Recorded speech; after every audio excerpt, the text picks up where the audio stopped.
Hello and welcome everyone. तो कैसे हैं आप सभी लोग। मेरा नाम है युवराज सिंह ठाकुर और मैं आपको वेलकम कर रहा हूं आपके अपने यूट्यूब चैनल युवराज सिंह ठाकुर में। जैसा कि मैंने आप सभी लोगों से प्रॉमिस किया था, आज है 5th ऑफ सितंबर, मंडे।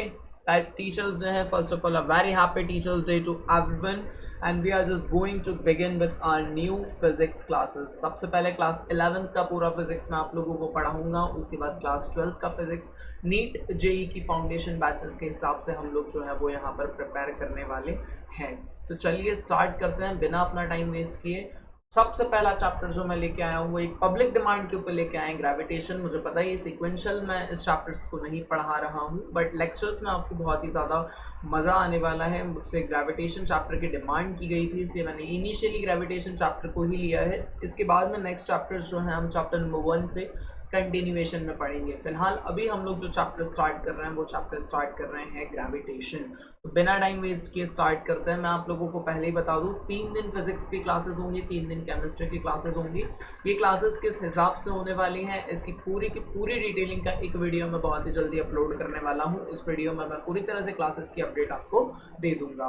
पीडीएफ आपको वही टेलीग्राम चैनल के ऊपर मिलेगी। डिस्क्रिप्शन बॉक्स में टेलीग्राम चैनल का लिंक आपको मिल जाएगा, वहाँ से टेलीग्राम चैनल ज्वाइन कर लीजिएगा, वहाँ से जो है आपको पीडीएफ अवेलेबल हो जाएगी। चलिए बिना टाइम वेस्ट के स्टार्ट करते हैं हमारा chapter gravitation.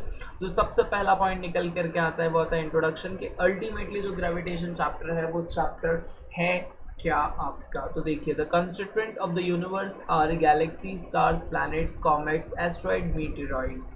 The forces which keep them bound together is called gravitational force. एक बहुत ही ज़्यादा इंपॉर्टेंट चीज़ है, यहाँ आपको ध्यान रखना है। Gravitation is a natural phenomena by which material objects attracts towards each other. देखिए होता क्या है कि हमारे यूनिवर्स के अंदर बहुत सारी चीज़ें हमें बहुत अच्छे से पता है क्या क्या है हमारे यूनिवर्स के अंदर। हमारे यूनिवर्स के अंदर गैलेक्सीज हैं, स्टार्स हैं, प्लैनेट्स हैं, कॉमेट्स हैं, एस्ट्रॉइड्स हैं और मेटेरॉइड्स हैं। अब ये सारी चीज़ें जब आपस में हैं तो ऐसा तो नहीं है सारी चीज़ें अपनी प्लेस बदल लेती है। आज अर्थ जिस प्लेस पे, कल किसी और प्लेस पे हो जाएगी, परसों किसी और प्लेस पे हो जाएगी।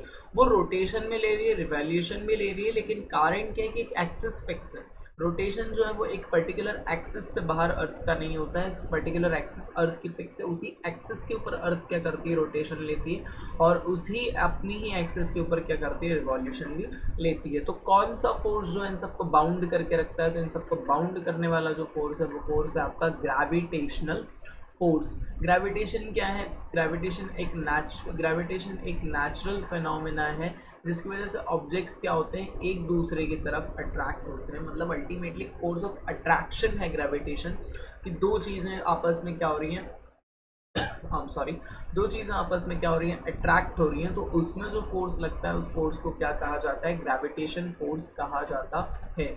अब ग्रेविटेशन की डिस्कवरी कब हुई, ग्रेविटेशन की डिस्कवरी किसने की, बहुत ज़्यादा इंपॉर्टेंट है। तो 1687 में एक English physicist sir Isaac Newton ने क्या किया था, ग्रेविटेशन का इनवर्स स्क्वायर लॉ दिया था। बिल्कुल, न्यूटन्स लॉ ऑफ ग्रेविटेशन को Newton's inverse square law of gravitation के नाम से भी जाना जाता है। 12th में भी एक इनवर्स स्क्वायर लॉ है जिसे हम लोग गुलाम का इनवर्स स्क्वायर लॉ कहते हैं। फिलहाल 11th में लॉ ऑफ ग्रेविटेशन है जिसे क्या कहा जाता है, inverse square law of gravitation. और इसे दिया किसने था, इसे 1687 एडी में आइजैक न्यूटन ने दिया था। 1687 एडी में इसे दिया था सर आइजैक न्यूटन ने। यहाँ तक आप लोगों को क्लियर है? इसमें किसी को किसी भी तरह का कोई भी डाउट तो नहीं है? होप सो इसमें तो किसी को किसी भी तरह का डाउट नहीं होगा।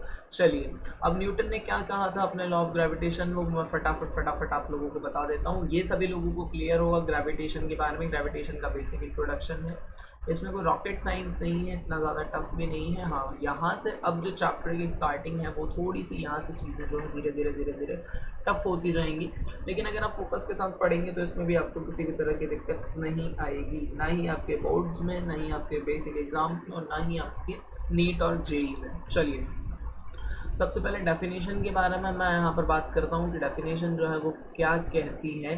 तो every particle of matter attracts every other particle of matter with the force which is directly proportional to the product of the masses and the inversely proportional to the square of the distance between them. देखो, inverse square law का क्या मतलब है कि इसमें कुछ ना कुछ जो है स्क्वायर जो है वो कुछ ना कुछ इनवर्स में होगा ही। होगा। तो क्या कहते हैं कि हर पार्टिकल क्या करता है, मैटर का अपने को एक दूसरे की तरफ अट्रैक्ट करता है एक फोर्स से, और वो जो फोर्स होता है वो किसके, उन दोनों के मासेस के। फॉर एग्जांपल अगर दो बॉल एक दूसरे को अट्रैक्ट कर रही हैं, पहली वाली बॉल का मास m1 है, दूसरी वाली बॉल का मास m2 है, तो जो फोर्स लगेगा वो m1 इंटू m2 दोनों के मास के मल्टीप्लीकेशन के बराबर लगेगा। मान लो पहली वाली का मास 2 है, दूसरी वाली का मास 3 है, तो जो फोर्स है वो किसके बराबर हो जाएगा, 6 के बराबर हो जाएगा, और इन्वर्सली प्रोपोर्शनल होगा उन दोनों के डिस्टेंस के स्क्वायर के। मतलब m1 और m2 के बीच में अगर 2 का डिस्टेंस है, 2 मीटर का डिस्टेंस है, तो क्या हो जाएगा, 6 के अपॉन में 4 हो जाएगा। होप सो ये क्लियर होगा आपको। देखो मैं एक बार वापस बताता हूँ, तो ज़्यादा लोड मत लीजिए, बहुत आसानी से लीजिए कि जो भी क्या करते हैं, दो पार्टिकल्स होते हैं, वो दोनों particles, every particle of matter attracts every other particle of matter with the force. क्या करता है, एक मैटर का पार्टिकल दूसरे मैटर के पार्टिकल को अपनी तरफ एक फोर्स से अट्रैक्ट करता है, और वो फोर्स किसके डायरेक्टली प्रोपोर्शनल होता है। डायरेक्टली प्रोपोर्शनल का मतलब है फोर्स, वो चीज़ बढ़ेगी तो फोर्स भी बढ़ेगा। तो दोनों का जो मास होता है, पहले वाले ऑब्जेक्ट का और दूसरे वाले ऑब्जेक्ट का मास, दोनों के मास को जब हम आपस में मल्टीप्लाई कर देते हैं और उसके जो डिस्टेंस है उसका स्क्वायर कर देते हैं, उससे इन्वर्सली प्रोपोर्शनल जो है वो होता है। यहाँ पर देखिए मास, एक बॉडी है m1, एक बॉडी है m2, एक का मास मैंने सॉरी दो बॉडीज हैं a और b, एक का मास m1 है, एक का मास m2 है, ठीक है, और दोनों के बीच का जो डिस्टेंस है वो किसके बराबर है, r के बराबर है। अब इसका मैथमेटिकल फॉर्म जो मैं भी आपको समझाने की कोशिश कर रहा था वो मैं यहाँ पे समझाता हूँ। दो बॉडी समझ में आएंगी आपको, ये a बॉडी है, ये b बॉडी है, इसका मास m1 है और इसका मास क्या है, m2 है। चलिए देखते हैं, तो क्या कह रहे हैं कि if m1 and m2 are the masses of the particles and r is the distance between them, then the force of attraction between the particle is given by, दोनों का मास m1 और m2 मैंने बॉडी का मान लिया, distance r के बराबर मान ली मैंने, तो मेरा जो फोर्स है वो क्या हो जाएगा, डायरेक्टली प्रोपोर्शनल हो जाएगा दोनों के मास के m1 इंटू m2 के, और इन्वर्सली प्रोपोर्शनल हो जाएगा आपके r स्क्वायर के, ठीक है। उसके बाद में क्या होगा, प्रोपोर्शनलिटी के साइन को हटाऊंगा तो एक g कांस्टेंट लगेगा, जहाँ पर ये जो g है ये क्या है, यूनिवर्सल ग्रेविटेशन कांस्टेंट है। ये चीज़ आपको बहुत ही अच्छे से ध्यान रखना है कि कैपिटल G जो है वो यूनिवर्सल ग्रेविटेशनल कांस्टेंट होता है, और जो स्मॉल g होता है वो होता है एक्सेलरेशन ड्यू टू ग्रेविटी।